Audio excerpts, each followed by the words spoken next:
When I saw on Twitter a book titled Fascism Viewed from the Cross had just been released by an Orthodox Christian, it immediately caught my attention for a variety of reasons. The first is that I immediately recognized the cover art was done by my friend Censored Anon. Next, I recognized the title as a reference to Julius Evola's book, Fascism Viewed from the Right, and I was all the more intrigued when I realized that the author, Michael Witcoff, or Brother Augustine as he's better known, and to which I will refer to him as, originally comes from a Jewish background. So I quickly bought the book, and despite my busy work schedule, finished the 300 plus page title within a few days. Before I go further though, I would like to say that even though I will be doing a quite thorough critique of this book, I have no ill will towards him and discourage any personal attacks. Additionally, I've gotten explicit permission from him to do this review. Mom Silo says, I got your book and disagree with a lot of it. Would you be okay with me doing an in-depth critique? Yes, please. Can't find a way to DM contact you anywhere else, so asking here. Of course. I'm very aware this book is going to cause people to have different opinions. Excuse me. I am curious to hear what different sides are going to say. I suspect I know, but I've been wrong many times about many things, and I'm sure I continue to be wrong about many things. Yeah, if you do like a video critique or something, send it my way, post it. So let's get into the actual book. Overall, the book is divided into two main sections. The first is titled Orthodoxy, where he goes into detail about how the Orthodox view the church, the state, and their view of political ethics.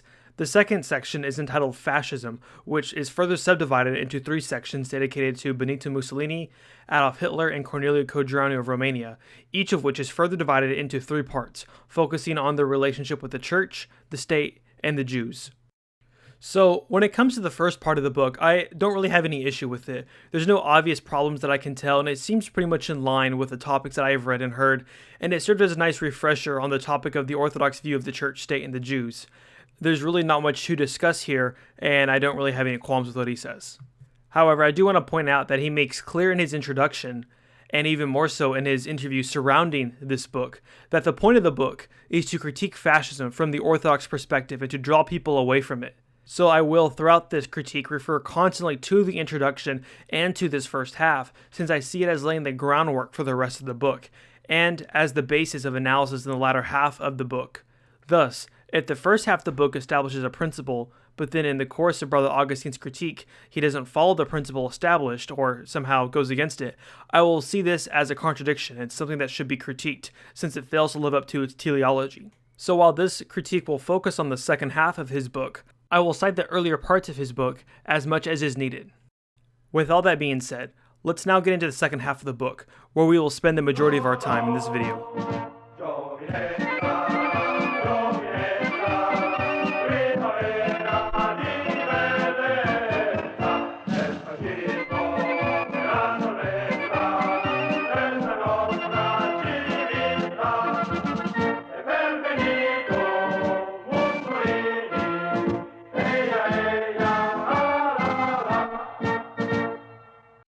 I will start my critique at the beginning of his book, with Mussolini and Italian fascism.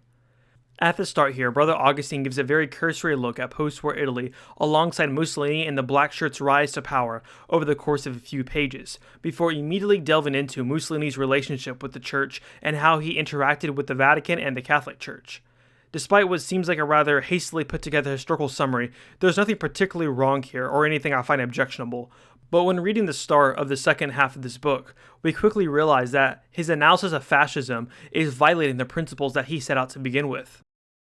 What I am referring to specifically is that in the first half, when he was discussing the Orthodox idea of symphonia, which basically says that while the state and church are separate institutions, they are to support each other without infringing on each other in either a form of papal Caesarism or Caesaropapism. In discussing the subject, Brother Augustine admits that historically, this ideal of symphonia was rarely realized due to the reality of politics and the fact of man's fallen state, and yet we cannot judge a principle by its contingents. I wholeheartedly agree with Brother Augustine's statement here, yet the entirety of the section Mussolini and the Church is precisely the opposite. It judges the principles of Italian fascism by its contingents. By this, I mean that the book looks at the historical facts and in the personality of Mussolini himself, all of this before we even learn what the views and doctrines of Italian fascism are, except for some occasional quotes from Mussolini's autobiography, which by no means amounts to a systematic treatment of his ideology. While you could say that Brother Augustine at least skims the surface of the principles of Italian fascism with these quotes, this only has an element of truth to it if you even assume that Mussolini is the end-all, be-all for the principles of fascism, which a brief historical look shows is not the case. Nowhere, for instance, do we get a discussion of Giovanni Gentile, the co-author of the doctrine of fascism, or his theory of actualism, which serves as the basis for his nationalism and economic corporatism, which influenced fascist policy. Nor do we get any discussion or reference to fascist theoreticians steeped much more deeply in national syndicalism, such as Sergio Panunzio and other co-founders of the Fasces of Revolutionary Action, or its successor groups. While it might be the case that most of fascist theory is obscured behind translation barriers, not all of it is. And additionally, there are plenty of academic books that delve into the subject, such as A. James Gregor's great book, Mussolini's Intellectuals. But instead of learning about principles, we get merely contingent facts, with almost all sources stemming from the historian Frank J. Copa's book, Controversial Concordat. So if we assume that Brother Augustine's argument that the principle of monarchy cannot be discounted due to bad monarchs is valid, then how can we take this section of the book valid, given that he judges fascism on account of allegedly bad fascists, or, in his words, a principle by its contingents? But moving away from that, it's not entirely clear what we are supposed to even take away from this section. And at first I thought I was missing the point somehow and I was going crazy, but I talked to someone who I know from my church who also bought and read the book, and he had the same sentiment of not really knowing what his point really is. And I think that anyone who reads this book will come to the same conclusion about the lack of any such conclusions. But going back to the actual book, he relies very heavily on Copa's book to fill in the details, and Brother Augustine essentially details how Mussolini at first tried to cooperate with the Vatican, but then tried to go beyond their agreements and to step on their turf, only to create an antagonistic relationship wherein the Pope ultimately got the last laugh at the end of the war. He writes, "The Vatican and the Italian state worked together on paper, quickly became rather like two opposing totalitarian regimes doing their best to check the power of the other. Thus, we see the other side of the symphonic ideal, that it rarely seems to last for long." And as he wraps up this topic, he says, Mussolini's initial conception of church-state relations was about as good as a Catholic could hope for, before never touching on this subject again in the entire book. So his conclusion seems to be rather neutral, if not positive, with regards to Mussolini and the church. But that's just my best guess, because this book is rather ambiguous about this, a theme that we will unfortunately come back to, where the author just compiles a short list of anecdotes, often rely on just one or two sources, as you can tell with the on-page footnotes not being all that varied, and then choosing a few of these anecdotes to critique, but always remaining at the surface level and leaving the reader confused onto what exactly the takeaway is supposed to be. So thus far, we have no real critique of fascism, but let's move on to the section of Mussolini and the state. So after that rather lackluster start, we get the initial promise that we will now examine Mussolini's conception of the state itself, its form, purposes, and intended ultimate outcome. And then immediately after, Brother Augustine writes, to begin with, like most historic nationalists and traditionalists, Mussolini strongly opposed the concept of universal suffrage, and then proceeds to quote a long passage from Mussolini's autobiography critiquing democracy. Already, before we have even gotten to the core subject, the book is already on the wrong path. To give you a sense of how out of step Brother Augustine is with what Italian fascism is actually about, let's just read from the start of the Fascist Manifesto, not to be confused with the doctrine of fascism. Italians, here is a program of a genuinely Italian movement. It is revolutionary because it is anti-dogmatic, strongly innovative, and against prejudice. For the political problem, we demand A. Universal suffrage, polled on a regional basis, with proportional representation in voting and electoral office eligibility for women. B. A minimum age for the voting electorate of 18 years, that for the office holders at 25 years. So this is rather awkward. The first few lines of the Fascist Manifesto show that Brother Augustine is already mischaracterizing Mussolini, and we should also note that this was not just talk. Mussolini enacted these reforms, and women gained the right to vote in regional elections in 1925. The reason I go at lengths to point this out with regards to the question of suffrage is because this incident represents a general historical sloppiness that unfortunately the entire book is plagued with. We are not given a nuanced treatment of these historical figures and their worldviews, but rather what seems like the author relied on exclusively on just a few sources and proceeding to give us a very lackluster and uncontextualized account of what they mean. And then this is often preceded by long denouncements of what he views as anti-Christian or anti-Orthodox views.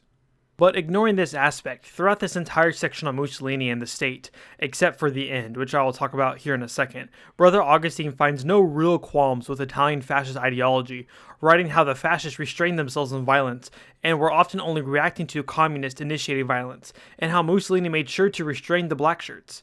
He even says Mussolini's view of war is akin to the Orthodox view of war laid out in the first half of the book, and throughout this section he has either a favorable or neutral view towards Italian fascism.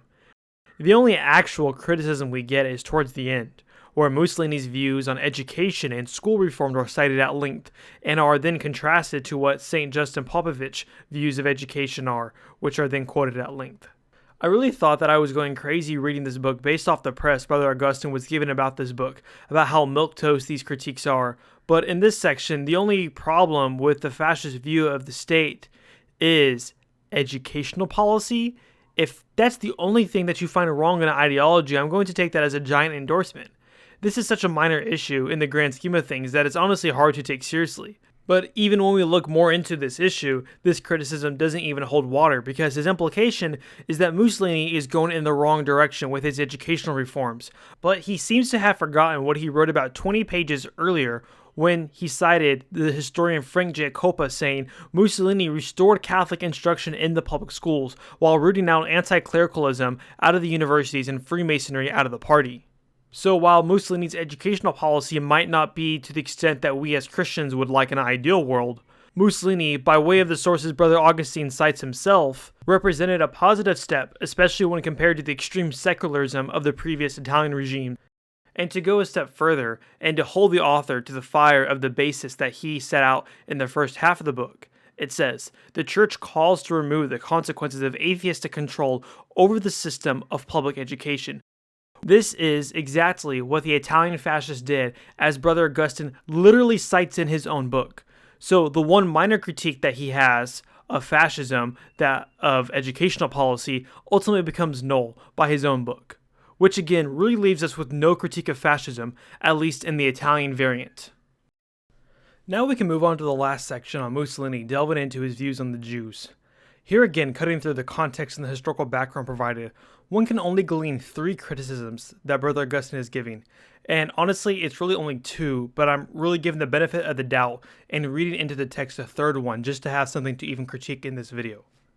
The first problem that Brother Augustine finds is that in the late 1930s, Italy banned marriages between Italians and those of a Jewish ethnicity under a racial criterion rather than a religious criterion, meaning that a sincere Christian convert from an ethnically Jewish background could not marry an indigenous Italian person of the Christian faith. I double-checked this, and Brother Augustine is correct here, and we should agree with him that this law should not have been enacted, or a special exception should have been carved out for sincere Christians, regardless of race, to be able to marry each other.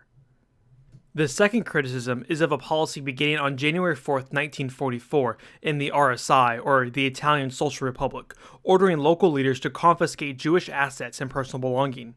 The citation for this is from Michel Sarfati's book, The Jews in Mussolini's Italy, but interestingly, when we look at the pages Brother Augustine cited of this book, he leaves out the part where Sarfati's book elaborates on the aforementioned policy.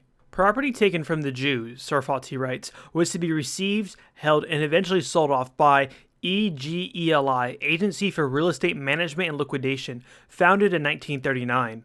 The proceeds from these transactions were to be passed on to the state as partial compensation for its expenses paid out for persons made homeless by enemy air raids. Sarfati then proceeds to document cases of corruption that occurred with confiscated property later in her book, but the principle of the law was left out by Brother Augustine, even though it was on the same page that he cited from Sarfati's book, which really neuters his criticism because he's leaving out the reason why this law wasn't enacted, and he seems to imply that the law was enacted for no reason whatsoever, other than maybe to just be anti-Semitic. He leaves out the fact that this was made to help alleviate those people who had suffered from air raids, and it was a very desperate measure by Italy to try to protect their people when the war was obviously coming to a close and the Axis were obviously on the losing end of that conflict. So basically his criticism is against a wealth redistribution policy during the end of a war. Now, the third criticism is the only other critique I could find, but it's a rather implicit criticism that I'm bringing to light, for it is never really explicated on, but it's worth talking about.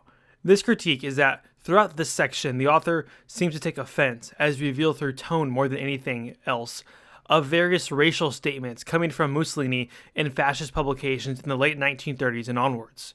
He criticizes what he views as a materialist conception of race, citing for instance the 1938 Racial Manifesto. He contrasts the view taken by the 1938 Racial Manifesto with the pagan philosopher Julius Evola and his view on race, which he approves of, where race is viewed as an interior unity shared by members of different ethnic groups, which is a far cry from the materialist view that race compromises nothing but DNA. In short, the charge is that the latter half of the Italian fascist regime took up a crass materialist view of race rather than a more traditional view of race, culture, and ethnos. While I could go in depth into the nuance of this matter about how I believe a lot of the language is being taken out of context, and it is actually a lot less materialistic than seems at a glance, I will simply remind the listener that the author laid out the criterion in the beginning of his book that we are to judge via principles and not contingencies. So, while some aspects of Italian fascism took a much more racialist standpoint, fascism, which had by this time in the late 1930s developed a large intellectual ecosphere across universities, journals, policymakers, and independent intellectuals in Italy, did not as a whole take up wholesale this seemingly more materialistic churn with regards to race. The historian A. James Greger reminds us, in the same volume of Difesa della Razza, in which the fascist Racial Manifesto appeared, Quinto Flavio could write, "Every people, every racial type is, in one or another respect, a masterwork of creation, and can consider itself as a chosen people. The notion of election becomes absurd and inhuman when it pretends to an absolute character. It takes on the character of megalomania, and it makes little ethical sense." And many key fascist intellectuals, such as Giovanni Gentile, who architected the overhaul of the educational system which reintroduced the church back into education, and wasn't actually undone until the 1960s, opposed this more materialistic turn. Yet, till his assassination by communist partisans in 1944, he considered himself a fascist. So, even if we take Brother Augustine's arguments on face value, it at most proves that this certain strain of Italian fascism should be rejected, leaving others still open to possibility, and by no means serves as an orthodox refutation of fascism in general. So let's now summarize Mussolini in the Italian fascist section. We are left with basically nothing in regards to criticism in this section on the church, and if anything, us readers are offered a positive outlook. And in the section on the state, we are only offered a criticism with regards to educational policy, which I showed was misguided. But even if true, changing educational policy is not changing the core of an ideology, and amounts to a rather pedantic critique. Lastly, on the section on the Jews, we are given only a critique of the latter half of the fascist policy towards Jews, which includes marriage policy based on race and not religion, where I actually agree with Brother Augustine's critique, but this can easily be changed with the introduction of one sentence, which could basically say that those who convert away from Judaism into Christianity are exempt from this policy. Another critique arises from policies of confiscating Jewish property to help aid victims of air raids during the final years of the war. Although the intention of the law is conveniently left out by the author despite this detail being on the same page where he cites the source of the policy in another book from. Lastly, a general negative tone is taken towards the development of more explicitly racial thinking in segments of fascist thought, but the author fails to note the actual diversity of opinions fascist thinkers took on the subject and assumes that Mussolini's word, and his word alone, constitutes what is fascist ideology. So nowhere in the entire section on Italian fascism does Brother Augustine offer a systematic critique of Italian fascism, or even attempt to define what Italian fascism is. Rather, at best, we get some rather peripheral critiques of a handful of policies, which are mostly contingent facts, rather than fascist principles. And we know this is the case, for almost all of his rather minor critiques apply only to fascist policies starting in 1938 and after, and ignore 16 years of fascist rule beforehand. Thus, the section of the book shows that as long as you tweak a couple of policies that the historic Italian fascists undertook and go with other strains of fascist thought that existed at the time, then there is nothing per se unorthodox about Italian fascism. A rather lackluster conclusion for a book which set out to convince people to turn away from fascism. I was honestly astonished, based off what Brother Augustine had said about the book, how minor his critiques actually amount. Now on to what is probably the most controversial part and will require the most euphemism in order to preserve the channel: Germany, Hitler, and National Socialism.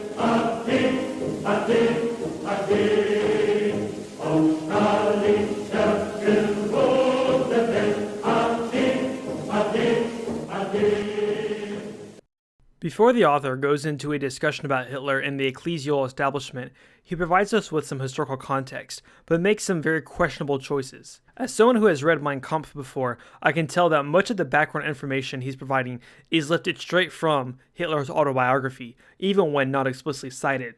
The main issue with this is that much of the biographical information in Mein Kampf that Hitler provides is just inaccurate.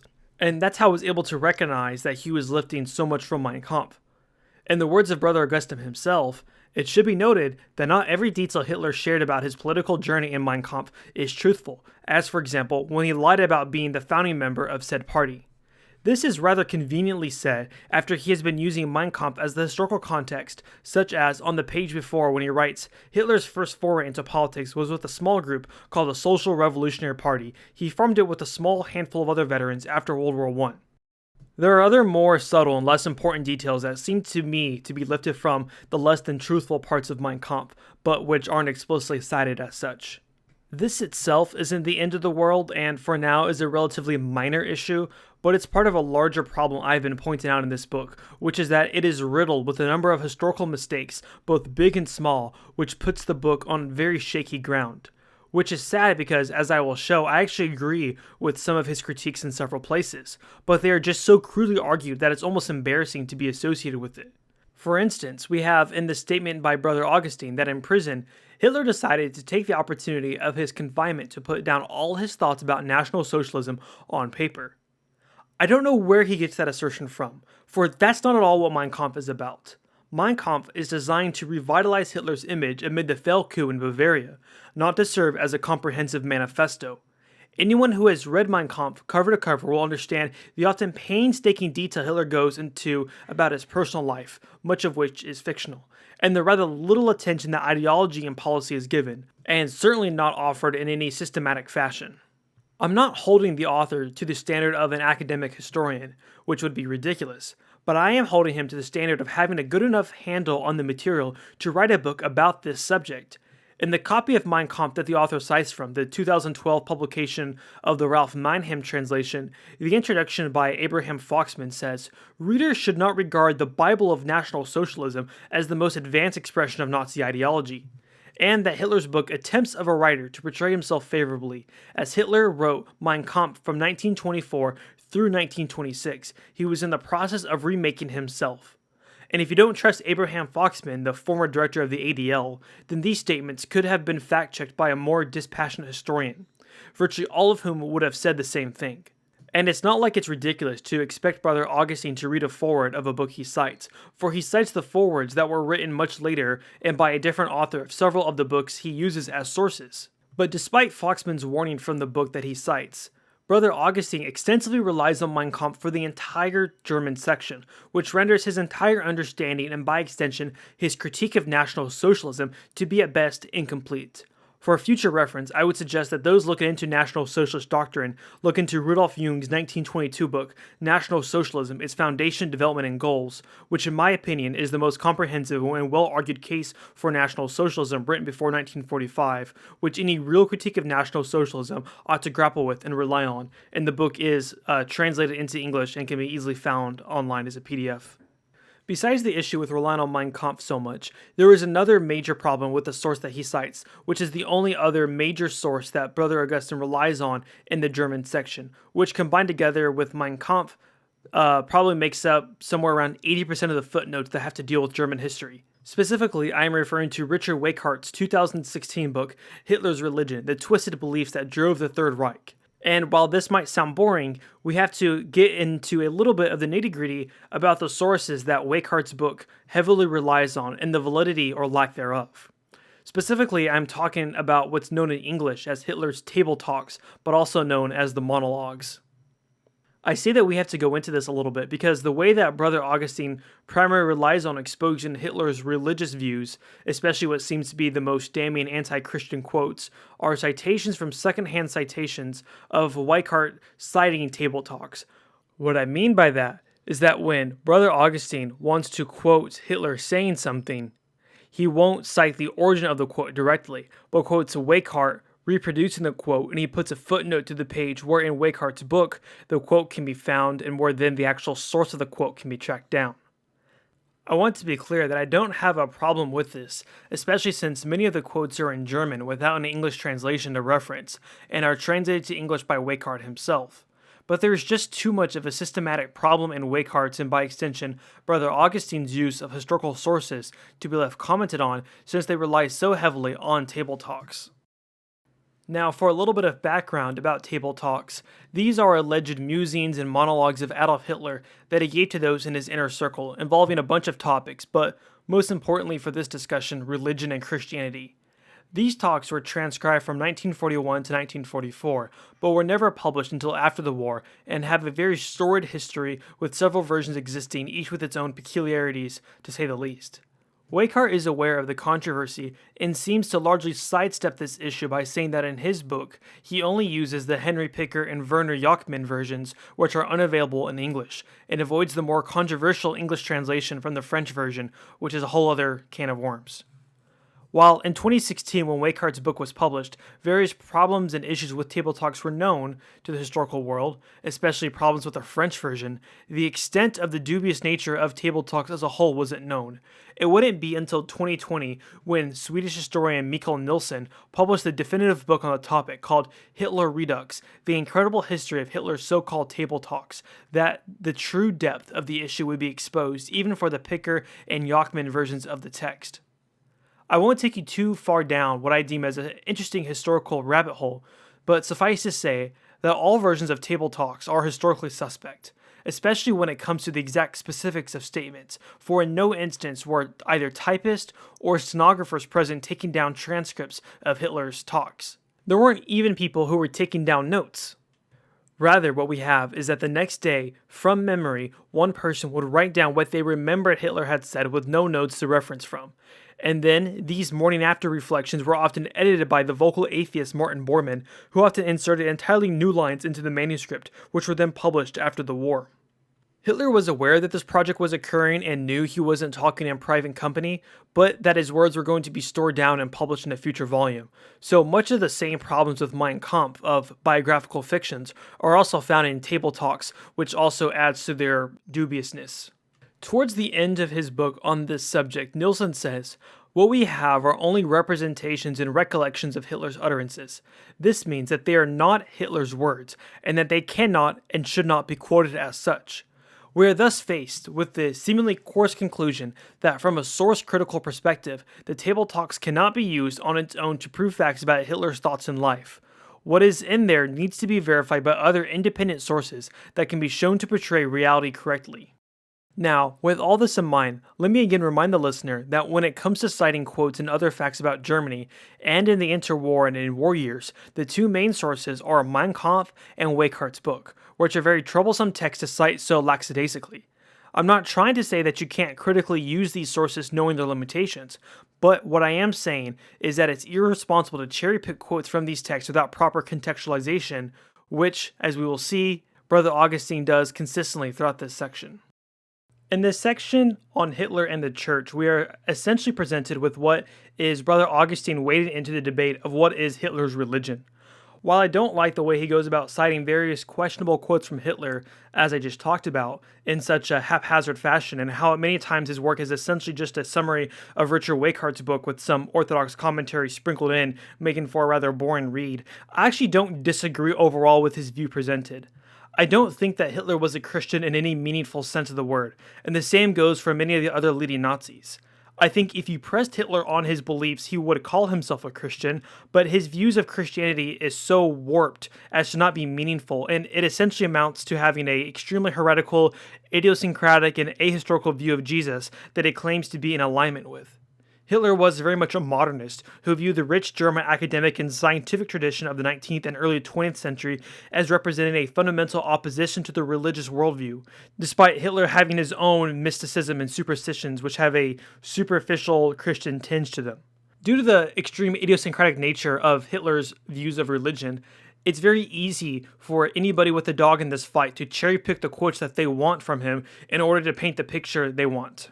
Another point of agreement that I have with Brother Augustine is when he points out the Orthodox saints who were martyred resisting the Third Reich. and the disapproval of the anti-ecclesiastical nature that the Nazi Party took throughout its history. So when it comes to proving that the Nazis took a rather oppositional view to Christianity, I think that Brother Augustine is right, even if I think that his method of getting to that conclusion isn't robust and leaves much to be desired. And as an aside, I find it weird that in this section, he puts so much emphasis on Hitler's religion, but he doesn't even try to approach the subject of Mussolini's religion for whatever reason, which makes this book very weirdly argued since the methodology is always shifting. But that aside, like my criticism in the Italian section, nowhere in here does Brother Augustine try to define the principles of National Socialism. At best, we get what amounts to a sort of character study of Adolf Hitler. But Hitler was neither the first nor the last National Socialist, and there are plenty of strains of National Socialist thought both before, during, and even after the war, which Brother Augustine doesn't even touch or mention at all. What we get is a character study of Hitler which, however interesting, doesn't amount to talking about fundamentals of an ideology any more than I can study some of the wicked kings of Israel, Christian Rome, or Russia, including the saints they martyred, and discredit the idea of Orthodox kingship. Since this is the standard that Brother Augustine rightly sets up to defend the idea of a proper Orthodox kingship and or symphonia, I will hold him to this standard and consider arguments which don't adhere to this principle to be invalid, since, as Brother Augustine says, and as I've pointed out already, he says, quote, symphonia was rarely realized due to the reality of politics and the fact of man's fallen state, and yet we cannot judge a principle by its contingents. So rather than trying to understand National Socialism or define it, the principle, we get an understanding of its contingents alone. But even this has methodological problems, as I mentioned earlier. And even though I largely agree with him, he doesn't do a great job proving to readers who don't already agree with him that he's right. But what really convinced me that Brother Augustine doesn't really have a great understanding of what he's talking about and only sort of happens to be right by accident is this line. Hitler appealed to fate, always with a capital F, several times throughout Mein Kampf. So in a technical sense, Brother Augustine is not wrong here. Every time Hitler wrote the word fate, or the German word Schicksal, it was capitalized. But that's because every noun in German is capitalized. This is just a quirk about the German language which many non-German speakers know of. Here you can see a picture of a random page of Mein Kampf that I found in the original German. Look at how many words in the middle of sentences have capitals. What makes this even worse is that this is actually brought up in the Weikart book, which he cites so extensively. In Mein Kampf, Richard Weikart writes, Hitler deifies nature to such an extent that most translators, including the most common one by Ralph Mannheim, which is the one Brother Augustine cites from, often capitalize the word nature. We cannot know for sure if this would have met with Hitler's approval, since in German all nouns are capitalized. Although this is a relatively small incident, it makes me very wary of his historical knowledge in these subjects because he only cites a few sources, and it doesn't even look like he read fully all the sources that he cites, making it hard for me to believe that we are really getting an accurate picture of what's going on. So to wrap up this section, if you want a half-baked summary of Richard Weikart's book, very brief summation of a few lives of the saints, a haphazard put-together history of Nazi policy towards the Catholic and Protestant churches, and a character study of Adolf Hitler using questionable sources and methodology, then this section is fine. But if you expect a thorough analysis where the principle and not its contingents are described and critiqued, then you will be disappointed. At most, this amounts to a criticism of Adolf Hitler, but by no means amounts to a criticism of National Socialism. Now for the section on Hitler and the state. Here I feel the need to go more thorough and systematic through this part, just because of how many errors there are. I will only address the substantive arguments though, and otherwise ignore his armchair psychoanalysis of Hitler as secretly being jealous of Jews, or when he cites at length paragraphs from Hitler just to merely criticize his word choice, despite, as we've already shown with the whole capitalization issue, it's doubtful he has any understanding of German, much less its nuances of how German to English translations are conducted. But let's delve into the text now. So, Brother Augustine opens with a quote from Mein Kampf, claiming Hitler was, quote, hard at work justifying the morality of theft, since Hitler says that once all Germans are politically unified under one state and still find themselves unable to feed themselves, or as the Thomas Dalton translation puts it, assure them a livelihood, that only then the moral right to acquire foreign soil arises. The author says he, quote, fails to see how this approach differs from the Bolshevik justification of killing the rich in order to give their money to the poor. But this failure to see the difference is based on the author's limited knowledge on the subject and failure to apply the standard set out in the first half of the book. We have to remember that fresh in Hitler's mind are the British and French blockades of Germany during World War I, and also important, the blockades which occurred after the armistice as a way to leverage peace talks, which killed several 100,000 civilians due to starvation and malnutrition. So what Hitler is saying here is not that Germans need to take food away from people in a zero-sum game, but that there's a need to ensure that Germany is able to be food sufficient without having to rely on sea imports and can survive off food produced on the European continent to prevent a repeat of the starvation blockades in the event of another war with the great naval power of Britain and possibly America. This memory of the starvation blockades was a major motivating factor in Hitler's foreign policy. As the historian Brendan Sims argues in Hitler, A Global Biography, the main culprit, however, was Britain, which Hitler regarded as the master of the destruction of the health of peoples, with the Germans only the latest victims of a much broader global hunger strategy. The Treaty of Versailles was thus merely the continuation of the wartime blockade by other means. In Hitler's rhetoric, the alleged campaign to undermine the substance of the German Volk as a whole weighed much more heavily than the territorial losses. We should also note that Hitler is not saying that Germany ought to invade other countries, but outlined certain conditions in which territorial conquest would be justified. In order to try to bolster his point here, Brother Augustine presents us with a passage in Mein Kampf which reads, social activity must never and on no account be directed towards philanthropic flim-flam, but rather toward the elimination of the basic deficiencies in the organization of our economic and cultural life that must, or at all events can, lead to the degeneration of the individual. And after citing this, Brother Augustine immediately comments that, rather than following the plan of a just war, and then proceeds to criticize Hitler for not allegedly following a Christian understanding of war. The only problem here is that the section that he has quoted from Mein Kampf literally has nothing to do with war. The section cited is a criticism of the perceived degeneracy of Austro-Hungary, which Hitler thought was allowed to run rampant. This is why Hitler ends this particular section of Mein Kampf by saying, since the Austrian state had practically no social legislation or jurisprudence, its weakness in combating even malignant tumors was glaring. And even in the quote provided by Brother Augustine himself, he quotes Hitler as talking about social activity, not war or foreign policy. So this tirade against Hitler is directed at an entirely fictitious strawman which can be safely ignored and is another example of the poorly researched nature of this work. Also, why are we making such a big deal out of someone laying conditions for which foreign policy expansion is justified? Even the royal saints that are brought up engaged in foreign conquest. During the last days of St. Constantine, for instance, he made arrangements and preparations to attack the Persians, which his son commenced the same year that he passed. And St. Justinian is famous for reconquering vast swaths of territory that were lost in the Western Roman Empire, along with the wars against the Persians. And the Russian princes and Tsars were no foreigners to territorial expansion and wars of conquest.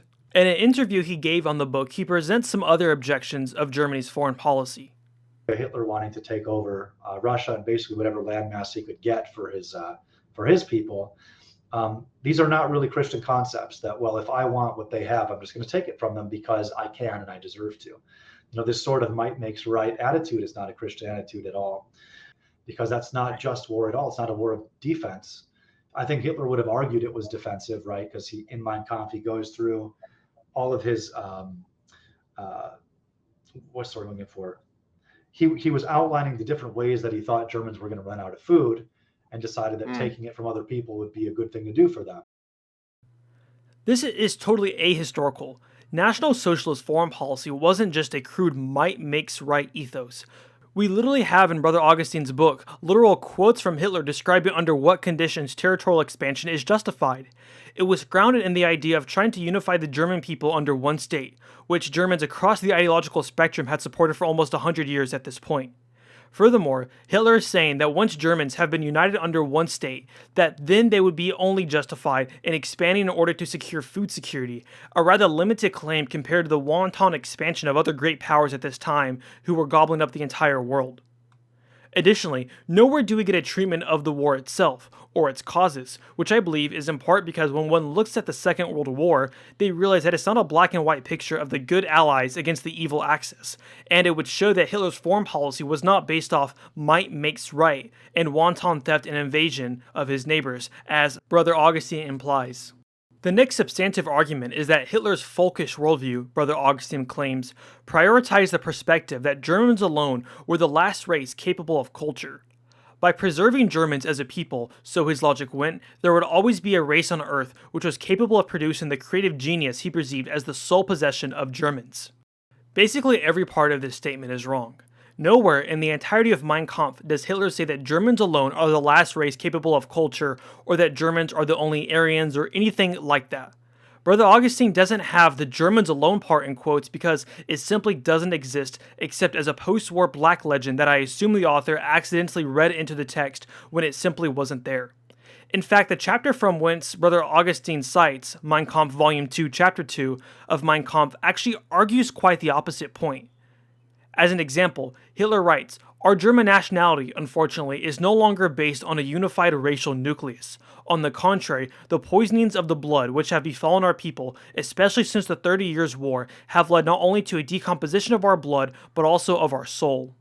And despite what people's misconceptions might be, Hitler never really elaborates much on Aryanism in Mein Kampf. The term only pops up a few dozen times in an almost 700-page book, often in passing, and in a few clustered sections. On the small sections that he has devoted to the topic of Aryanism, Hitler explicitly undermines Brother Augustine's thesis that Germans alone are Aryans. For instance, he says, "It is idle to argue which race or races were the original representatives of human culture, and hence the real founders of all that we sum up under the word humanity."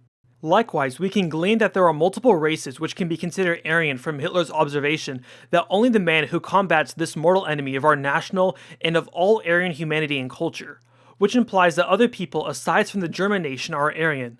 Lastly, I will point to Hitler saying, "A party which is led by Jews can, therefore, stand for no other interest beside his interest, and with the concerns of Aryan nations, these have nothing in common," which again implies that there are other nations besides the Germans who are Aryan. I am forced to resort to these oblique quotes because there is no real in-depth discussion of Aryans in Mein Kampf, and certainly nowhere does he claim Germans to be the only so-called Aryans. This is not to say that I agree with the worldview presented in Mein Kampf, but it is to say that Brother Augustine fails to criticize that worldview, for all he attacks are phantasms which are found nowhere in the text. Next, we are provided with the following quote from Mein Kampf, which I have shortened. "The right to possess soil can become a duty if without extension of its soil a great nation seems doomed to destruction. Germany will either be a world power or there will be no Germany. And for a world power, she needs that magnitude which will give her the position she needs in the present period in life of her citizens."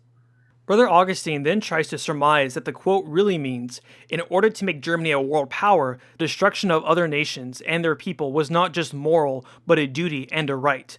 Needless to say, this sort of limitless adventurism and contempt for human life are not aligned with the Christian conception of just war, or any principles we find in Basis of the Social Concept, which was published by the Russian Orthodox Church and reproduced at length in the first half of the book. This is another absurd reading of the text. I have no idea where he's getting the notion that the text suggests there is some contempt for human life any more than the wars of St. Justinian or any of the Russian princes or Tsars were motivated by contempt for human life. Hitler says in the text, according to the passage reproduced in Brother Augustine's book, that states have a right to acquire territory if, without extension of its soil, a great nation seems doomed to destruction. Meaning that it is not, as Brother Augustine tried to derive from the text, limitless adventurism and contempt for human life, but rather actually in alignment with the criteria set out in the first half of the book. For some proof of this, we can look on page 71 of his book, where he quotes the basis of the social concept as saying, "States base their relations with the outside world on the principles of sovereignty and territorial integrity. These principles are viewed by the Church as basic for the defense by a people of their legitimate interest." Likewise, on page 64, the basis of the social concept reads, "A war can be correctly assessed as a feat or a robbery only after an analysis is made of the moral state of the warring parties." But of course, we never actually get a historical analysis, either domestic or foreign policy enacted. And I don't think that Brother Augustine wants to be in the position where he has to defend the moral superiority of the Soviet Union or the liberal powers. And curiously, this is the exact opposite approach he takes with the Italian section, where he heavily relied on historical anecdotes and very little on the theoretical side, which adds to this disjointed nature of the work. This decision, if I had to guess, comes out of convenience, since delving into Italian fascist thought can be rather difficult if one doesn't know where to look, but the history is more readily available with the works on the subject coming off as rather objective when compared to the work studying the Third Reich. Although the German historiography is much more controversial, it is much easier to read about National Socialist ideology than fascist ideology.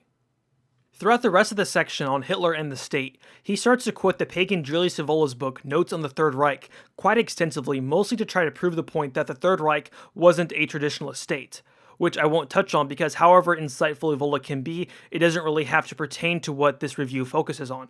He then ends the section with critiquing Hitler for not being a monarchist and having the wrong view of where sovereignty comes from.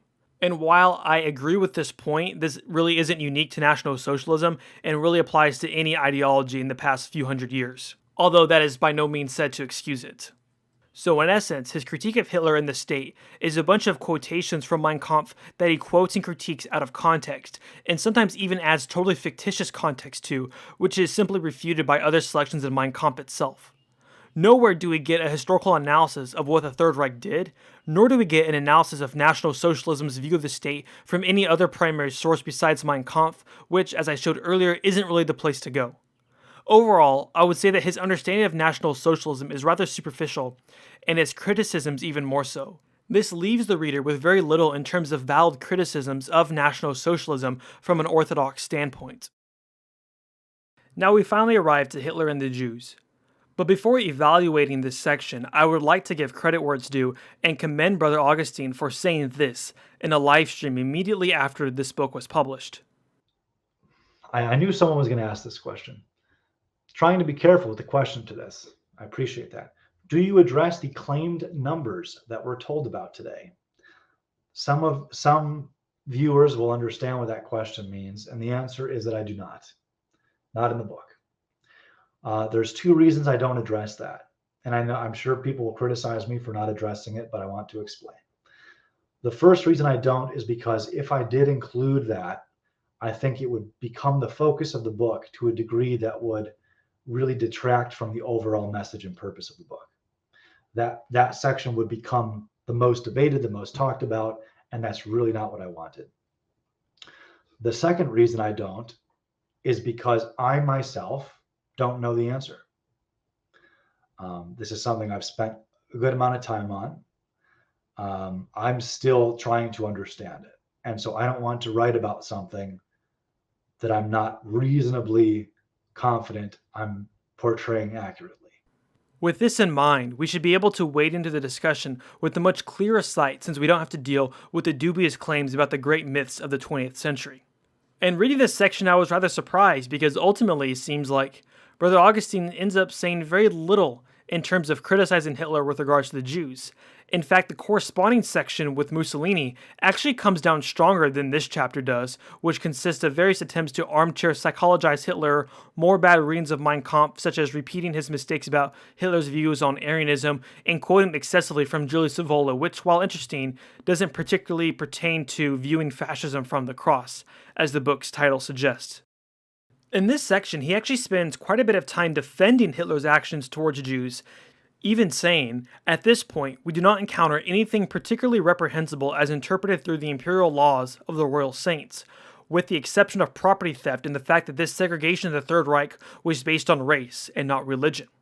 He then critiques Hitler and the Third Reich's laws for not having an exclusion that could apply to Jews if they were sincere converts to Christianity. That basically sums up his so-called criticism of Hitler and the Jews, which, like with his take on Mussolini's Italy, doesn't seem to require, in the grand scheme of things, a big change in policy to allow an exception for sincere Christian converts to be excluded. When one strips from this section the historical context and the Evola quotations, we are basically left with only this critique, and that is that Hitler viewed the Jews racially instead of religiously, which is basically his critique of Mussolini. So overall, we are given only minor critiques of Hitler and the Jews. What I thought would be the most interesting section ended up being the least interesting section due to how little the actual relevant subject matter is brought up and criticized. This section of the video is thus so short because in the actual book, there is just so little material that I can even work with. So now let's move to wrapping up this section. So this entire section is riddled with questionable historical methods, rendering this entire part about Hitler very poorly developed. For instance, the only primary source of Nazi ideology that we get is Hitler's autobiography Mein Kampf, which isn't even meant to be a source of Nazi doctrine, but rather a way for Hitler to try to rehabilitate his image after a failed coup attempt. The only exception to this is when he cites from a broader range of sources in this section on religion, but only because he's sourcing quotations from Weikhart's book. But even citing Mein Kampf, he often quotes it out of context and extracts meaning from the text that simply isn't there and is otherwise contradicted elsewhere in the book. Overall, the only section with what I would view as a substantive critique that really goes into the heart of the matter and isn't just minor criticisms would be the section on Hitler and the Church, where he rightly criticizes Hitler's eclectic and unorthodox religious views, but it's rife with so many questionable elements, and it doesn't even try to study National Socialism as a whole, but rather it amounts to a character study of Adolf Hitler and focuses on a few isolated historical incidents alone to prove his point, which, while I more or less agree with his conclusion, it is poorly demonstrated. For instance, there is the whole problem with the reliance on Hitler's table talks through the proxy of Richard Weikhart's work, which he cites so extensively in that section. With the issue of Hitler and the state, there really isn't criticism that remains valid, since he relies so heavily on a gross misreading and out-of-context quotes of Mein Kampf. Lastly, his section on the Jews is very lackluster and consists of many lengthy quotes from the pagan philosopher Julius Evola to try and prove points that don't pertain to Christianity in any direct way. And his main critique of the Third Reich's Jewish policy ends up being the rather anticlimactic point that they classify Jews racially instead of religiously. Honestly, I can't really say there are any unique insights or perspectives here, and the entire analysis is rather superficial and often reads like the author is just trying to pad word or page count than anything else. Now we move on to the section on Romania and Codreanu, which, because of the way it's written, I will treat it a little bit differently. Instead of breaking down the various sections, I will treat it more so as a comprehensive whole.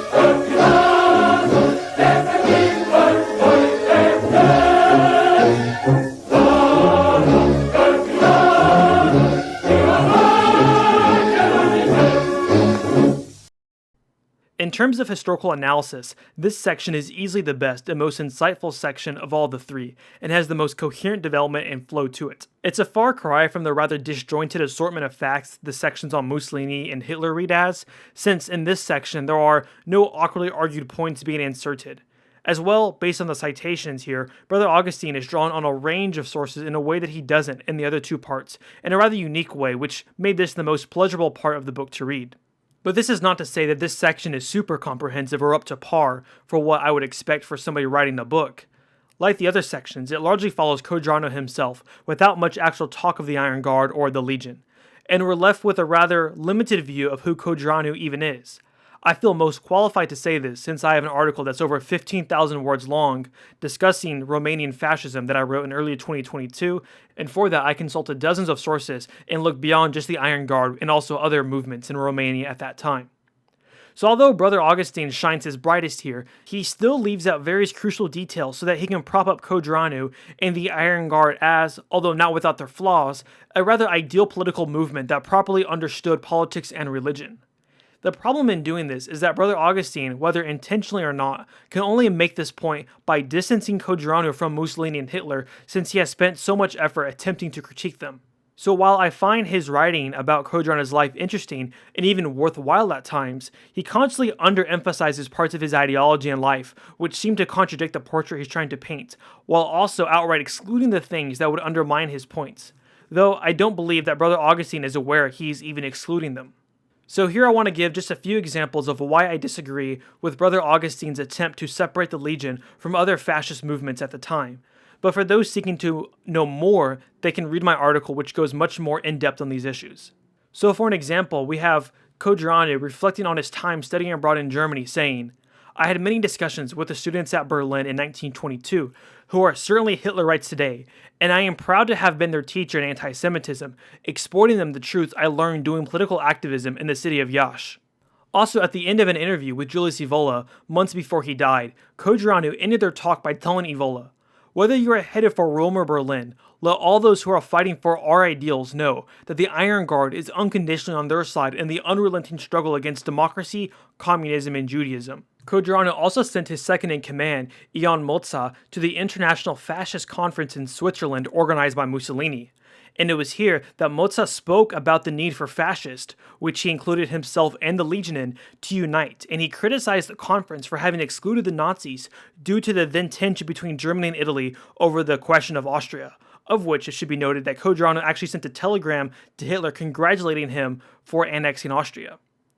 We also have the third-in-command of the Iron Guard, Vasil Marin, who wrote his doctoral thesis on Italian fascism and wrote most extensively in official legionary publications about the Legion's ideology, and he had this to say. The Legion promotes the creative spirit in all the fields of public life and sincerely rejects conservatism. The Legion organizes the conquest of the future with the help of all productive categories of the nation, and does not represent a reaction towards the past. Like the fascist and the National Socialist, we are closer to what is called the left than to what is called the right. The last quote I will use to elucidate my point is a speech that Coduranu gave in the Romanian parliament, where he said, a year before his death in 1937, I am, Coduranu says, against the policies of the great Western democracies. I am against the little Entente in the Balkan Alliance. I have not the slightest confidence in the League of Nations. I am with the countries of national revolution. 48 hours after the victory of the legionary movement, Romania will be aligned with Rome and Berlin, thus entering the line of its historical world mission, the defense of the cross, of Christian culture and civilization. While I am not saying that there wasn't substantial differences between the Iron Guard and fascism and National Socialism, I am critiquing Brother Augustine for not bringing to attention the continuities and overemphasizing the discontinuities in order to make his broader point that it's okay to look up to Coduranu and his politics as Orthodox Christians. And moving on to foreign policy, we don't really have much on this in the book, but Brother Augustine did have this to say in an interview. Wanting to conquer other territories and expand their nation past its borders, take things from other people. That was never really part of the legionary mentality. They wanted to restore Romania to a certain state of health. But the problem with this view is that, like his views on German foreign policy, it ignores all historical context. The Legion didn't talk about wanting to expand into Romania in the same way Hitler did with Germany, or Mussolini to a lesser extent with Italy, because after World War I, the borders of the Romanian state expanded to include virtually all Romanians in Europe, except for maybe some ethnic enclaves throughout Eastern Europe. The size of the Romanian state was at the largest it has ever been, and there were no more realistic claims that it could make to expansion as just a nation-state. World War I fulfilled the wildest territorial ambitions of even the most irredentist Romanians, so much so that the country actually became considerably less Romanian in terms of percentage after the Great War, and many of these new ethnic groups would go on to form their own ethnic parties in the country. So the Iron Guard, or the Legion, is situated much differently historically than the German National Socialists were, who had millions of their kinsmen living under often ethnically hostile states, and that Romanian nationalists had gotten everything materially they could ask for and could now solely focus on a purely spiritual transformation of their people without having to worry about territorial claims. If the circumstances were different, we can easily imagine the Legion making territorial claims, as they did when the Soviets took Bessarabia. So honestly, Brother Augustine just seems, again, totally unaware of the historical context. But there is another sly move that I want to show, and it is how Brother Augustine overlooks the more questionable elements of Coduranu and the Iron Guard, when he otherwise is so eager to criticize Hitler and Mussolini for those same things. An example of this is when Coduranu, right before the formation of the Legion, planned to assassinate, as Brother Augustine writes, 6 cabinet ministers, high-profile rabbis, and a number of bankers and press moguls in Bucharest. Although this plan was foiled before it could be enacted, we aren't given any commentary about the unchristian nature of this plan. And on top of this, there is then the issue of how Brother Augustine conveniently leaves out actual assassinations that were done by the Legion, such as the killing of Prime Minister Ion Duca in 1933, or a former legionnaire Mihail Sălescu, who created his own splinter group and was shot while recovering from surgery in the hospital in 1936. We could even throw in that the Legion assassinated Prime Minister Armand Calinescu as revenge for Codrano's death. But it seems to me, based on the way he writes, that he is actually unfamiliar with these events. My evidence to suggest this is when he writes, Codrano did not seek to break laws, his few planned assassinations aside. This seems to me to be a reference to only the failed assassination plot in the 1920s, since Brother Augustine is underplaying the issue by underscoring that it was merely planned and not actually carried out, which would imply that he is either unaware or he is admitting the actual successful assassinations, neither of which being a good look. So like in the other sections, we have to be wary of the narrative Brother Augustine is painting, since he is making such basic errors as to not include the assassination of prime ministers and a former member who split off from the Legion. Another egregious double standard I found while reading this is the way Brother Augustine treats Codrano and his view on the Jews. As I demonstrated earlier in the video, his only real criticism of Hitler and Mussolini's treatment of Jews is that their worldview, and then later the laws and the policies they enacted, didn't allow for sincere Jewish converts to Christianity to be able to be considered non-Jews. And when it comes to Codrano, he actually says that he had the same view. It is worth noting, Brother Augustine writes, that evangelizing and converting Jews are absent from Codrano's proposed solutions. And then he speculates that part of Codrano's lack of interest in conversion may be, and this is just speculation, that he thought of Jew as racial rather than religious category. It is not clear from his writings whether he would have considered a Jew who was baptized into Holy Orthodoxy to be a Jew or an Orthodox Christian. And then he gives evidence that Codrano probably in part saw Jewishness as a racial phenomenon. And then he cites how once the Iron Guard was in power, albeit after Codrano's death, they instituted laws regarding Jews that defined them racially rather than religiously. But he doesn't, unlike in the German and Italian section, view this as a criticism per se. He just touches on this before immediately moving into the next subject, without offering any criticism, unlike he does with Hitler and Mussolini on this topic. So this section of the book engages in what seems to me to be outright propaganda, since it will call out Hitler and Mussolini for something, but when the same issue applies to Codrano, he lets him get away with it with next to no criticism. What makes this worse is that we are to hold Orthodox Christians to a higher standard than non-Orthodox, since they are part of the church, which makes the author come off as even more propagandistic. To give some contrast, there is an interesting book written by a Romanian monk called The Saint of the Prisons, which details the life of Valeriu Gafencu, who died in prison under the communist regime in Romania in the 1950s, and is locally venerated in Romania and Moldova. But what's interesting for our discussion is that Gafencu was a former member of the Iron Guard. In that book's discussion of the Legion, the author is able to commemorate them for many such things, but even in this hagiography of a martyr, it is able to include such criticisms as, the legionnaires sometimes justified acts of violence by invoking the principle of protecting the legion's or country's honor. Although from a Christian point of view, violence as a means of self-defense may find support in extenuating circumstances, the justification of revenge for the sake of honor seems to me non-Christian. So to finish this section on Romania, while I find it the best part of the book, that really isn't saying all that much given the problems I have been pointing out the entire time. The author just has a rather mediocre grasp on the historical subject that causes him to leave out many crucial details which would otherwise undermine his points, and there are so many blatant double standards that it really makes it hard to take serious. But even taking his views at face value and realizing how minuscule his critiques of Hitler and Mussolini really are, what exactly is there to reject about fascism? The author really leaves us with no guidance on this point. But let's now transition into talking about some meta points before wrapping up this video. In the introduction to his book, Brother Augustine said, "My first task thus becomes the definition of terms traditional Orthodox Christianity and fascism. I must do both of these before I can proceed, since making an educated comparison of one to the other relies on an accurate understanding of both." But nowhere in the book do we ever get a definition of what fascism is.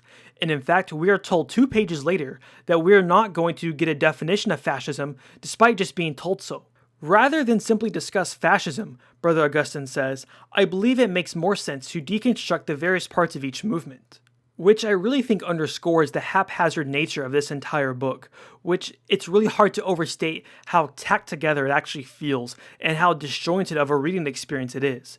Especially since it often seems, at least to me, that word count is being valued above all at a deep cost for coherency. But back to the issue of actually defining fascism or fascisms. Except maybe for the Kodranu section, he doesn't even really define these individual movements very well. Even ignoring all the errors I've pointed out in the video and taking the book at face value, one cannot come away reading this with an understanding of what the core of Italian fascism or German National Socialism is even about. There isn't really even an attempt to define the basic precepts of Italian fascism or German National Socialism unless you count recalling seemingly random historical incidents as somehow defining an ideology. At most, one comes away with some historical facts and a few policy positions about these movements. And as I discussed now probably ad nauseum at this point, the criteria that Brother Augustine sets out is that we are to judge things by their principles and not by their contingencies.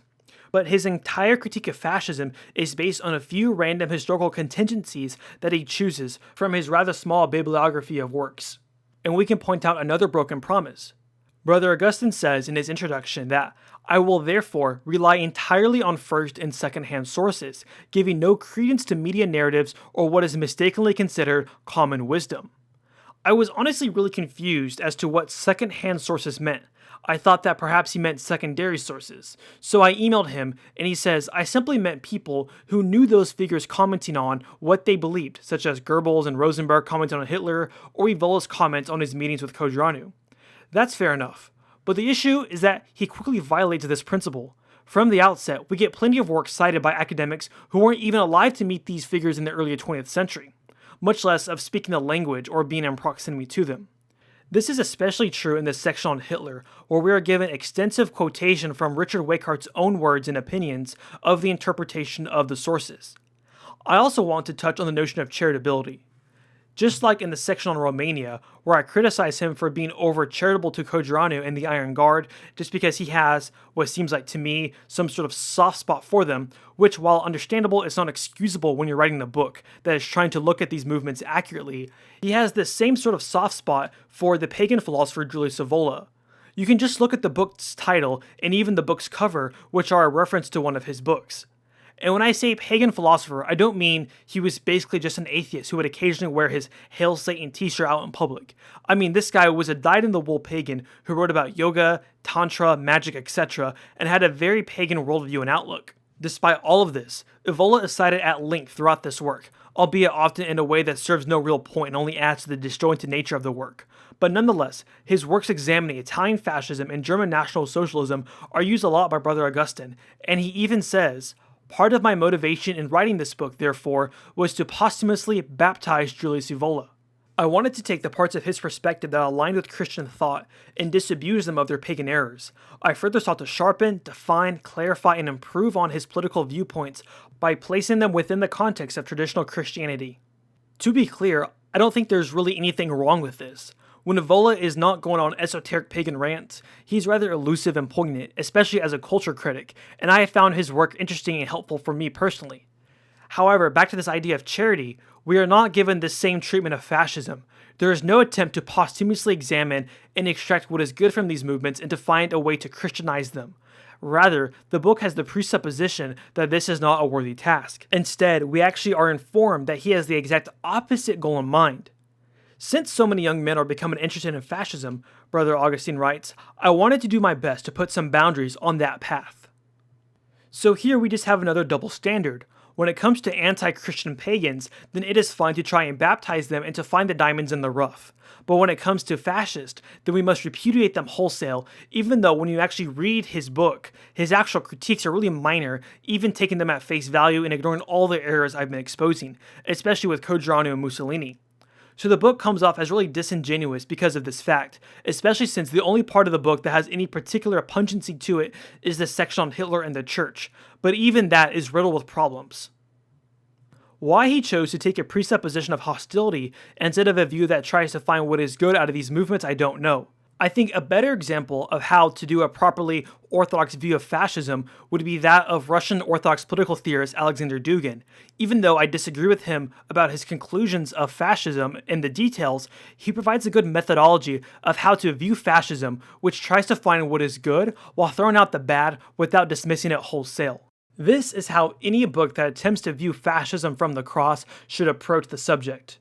Unfortunately, this book does not do that.